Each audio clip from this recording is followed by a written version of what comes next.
So for me, entrepreneurship is the only way I know I can be true to myself. And that's why even though I have a job, I always work on entrepreneurial things because that is the only way I know I'm going to be free. There's not a fucking job that pays enough for me to want to stay in it. No. I want to be free. I want to own something. There's not a job on this earth that I want to have. Sure, there'd be fun jobs, but not a job that I want to have. You don't own a job, dude. Let me tell you, Job Act stands for just over broke, jumping over bills, jumping out of bed. Listen, you can't transfer a job to your kids. You can't transfer a job to your kids. What you can transfer is a business. What you can transfer is investments. What you can transfer is knowledge of how to build a business. But if you have a job, all you have is that job. When you die, you can't say, oh, well, my kid's going to take over because I was a nurse and she should be a nurse, or he should be a nurse, or he should be a doctor. No. That child has to go through the same educational path or whatever to have the same outcome you want to have. You can't just go up and transfer it to your kids because you own it. No, you don't own the job. The job is owned by a CEO of some sort, shareholders, the business owner, what have you. Right? That's why owning your own business is going to be the way, I think, the new wave of employment is going to happen. What's happened already is that they lower your salary or lower your wage and they have performance-based income. So what I mean by that is, okay, let's say your job used to pay out $70,000. Okay, that's decent. You can live off that for sure, right? They used to pay $70,000. But then what ended up happening is they dropped it down to $30K, and you have $40K possible bonuses of performance-based. So what that means is you have to perform at a certain level for you to even receive the income that you're supposed to, or that you are used to.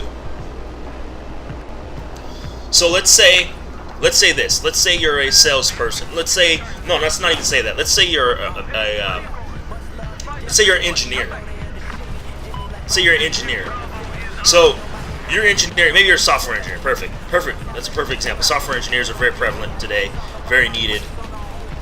What I'll say is this. Let's say you're a software engineer and you have to perform by producing X amount of software over a certain amount of time, and if you don't hit your bonus, if you don't hit your quota, they're going to remove that extra.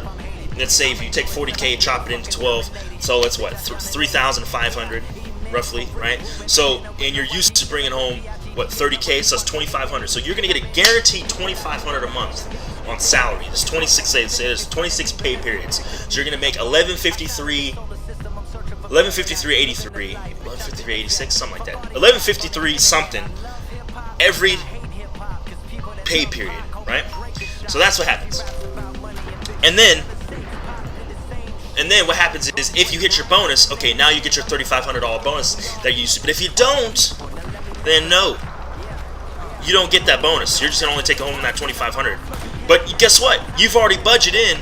I hope not, actually. Hope you haven't budgeted in that extra $3,500, because then your family's gonna go hungry that month, and you don't want that. Fuck, I'm gonna die here. I'm dead. I'm a fucking calculator. So what I'll say, so you have your bonus, right? And you have your bonus, you have your salary, and now instead of you earning 70K, let's say 6 months out of the year you don't hit your quota. You've literally lost $20,000 because of that. You went from earning 70K down to 50K because of the new pay structure. That is how all jobs are going now. They're all becoming performance-based income type of jobs. So you need to make sure that what you do, that you truly enjoy it. Because if you don't truly enjoy it, you're not going to excel at it. If you don't excel at it, then you're never going to truly hit your potential as a person. That's why me wanting to be an entrepreneur, yes, for right now, I have a job that I do, but it's not my career. It's a job. That's a big difference. I have an idea of what I want, and I have an idea of a vision of what I want, and how my life's going to be. But like I said, I have to get there first. You don't just up and get what you want just because you decide, oh, I'm going to have that right now. No, no, no. You can decide to get it, but then you have to put in the work. For those of you that have the lottery mindset, okay, for those of you that have the lottery mindset, you want something for fucking nothing. You will never make it in life. I promise you. I promise you. And that's not coming from me. That's coming from a man worth $3.5 billion. That's coming from a man worth $200 million. That's my uncle. This guy's wall glitching.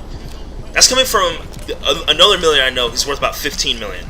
If you want something for nothing, you will never have anything, because you are always looking for the handout. You'll never be free. You'll never have true happiness, because you're always given things. That's why you see people that win the lottery, they go broke after you. Insane. Anyway, so if you have a something for nothing mindset, right? You're always the person looking for the easy way out. You're always that person looking for the cheat codes to life, the hacks of life, right? You're always looking for, how can I get from point A to point B faster and not maybe cut corners, because I don't want to have to go through that growth process of, okay, I truly need to learn my shit. I need to learn this so I can be proficient at it. No, I'm going to cut corners. I'm going to skip on costs. I'm going to do the things that are going to hurt me in the long run. And you're looking for the cheap way out. Dude, don't take the cheap way out. Because what does it say about you as a person, right? Think about this. What if someone like Martin Luther King had taken the cheap way out? What if someone like Harriet Tubman, or someone like Mother Teresa, or even someone like Bill Gates, Steve Jobs, these men and women, Gandhi? What if Gandhi had taken the cheap way out? What if Andrew Carnegie, Napoleon Hill, all these men, John D. Rockefeller, what if these people had taken the easy way out, right? We would, first of all, you would obviously never known them, but number two, a lot of those things, what they've done is influenced generations after them, right? Imagine going into battle with a general that's never been through anything, right? I think some of the reason why you guys like listening or watching me is because, and you guys ask me for questions about sniping, is because I used to be very terrible at this game. So for example, right, if you go into battle with a general that's never been in battle, and you're like, well, why do you have that position? Well, because I skipped through all the military training and I took the general test and I got lucky and passed it. Like, what? Like, no. That's not a general you want to be in battle with, because he or she does not know exactly what the fuck. They don't know what they're talking about. My point exactly is, if you start cutting corners, you don't go through the growth that you need to be necessary to sustain that success. If you don't do that, think about this. Hold on, fuck. If you don't go through that growth, then you can't sustain success. Let's say you get, exactly, Goliath, that's my point. Because the guy had not gone through his growth that he needed. He got a large amount of money, but he had the $30,000 a year mindset. $30,000 a year mindset, but he had $3 million, $2 million. So he spent, oh my god, I spent this money, I got all this money, I'm gonna spend all this money. That's why you see all these athletes going broke, all these rappers going broke after they stop earning money. Those people aren't wealthy, they're rich. There's a big difference between wealth and riches. Riches you can't pass off, you can't pass that off. You just accumulate a lot of money, right? Wealth is where you can be off work and continue to be off work and continue to be off work, and you can not work for the longest fucking time.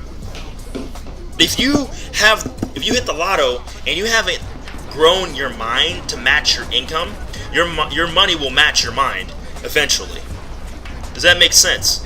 If your mindset is, oh, $30,000 a year, but you have $2 million because you hit the lottery, well, eventually one of the two is going to happen, right? Either you learn to have a $2 million a year mindset, or you have your money go down to $30,000. One or the other. So you gotta, like I said, guys, you got to understand that if you're going to become an engineer, you're going to become a doctor, you're going to become a lawyer, or you're going to become any profession, doesn't matter what it is, doesn't matter.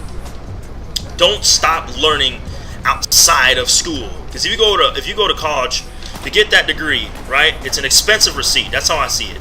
The really expensive, pretty ass receipt that you hang on the wall, just so it can show that you know how to follow a system and take direction, follow orders.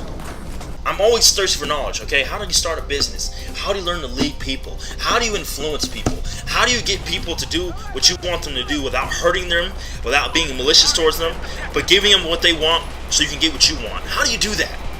How do you befriend someone? How do you truly appreciate somebody?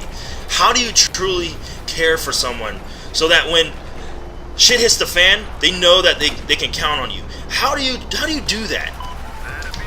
There's no right or wrong answer for some of those things, but for some of those, there's things you need to understand, you need to learn before you can actually truly become the best person you can be. If you're not going to bed without learning something new, you did something wrong that day. When I work at a cell phone store, okay? I used to be a manager. I used to have employees. I used to have 9 employees, okay? 9 employees that were all older than me. They all respected me. They did what I asked them to do because I never had to tell them what to do. I only asked them what to do. They followed my direction. Because people like to be told. So when I lead people like to be talked to like they're adults. They don't want to be talked to like they're children. Like, who the fuck wants to be talked to like a child? No. They want to be respected as a person. They want to be talked to like an adult. They want to be talked to like they're competent. They want to be talked to and treated as if they're important, and they should be important to you. A lot of leaders, they're just managers. They're managing people, not leading people. There's big difference between the two. There's a huge difference between the two. Managers don't know how to incite motivation and inspiration. They don't know how to bring the best out of people. They don't know how to take someone from being bad or feeling like incompetent or feeling like they can't do the job and going, listen, let me show you how to get to over here, top performance. They don't know how to do that. Leaders do.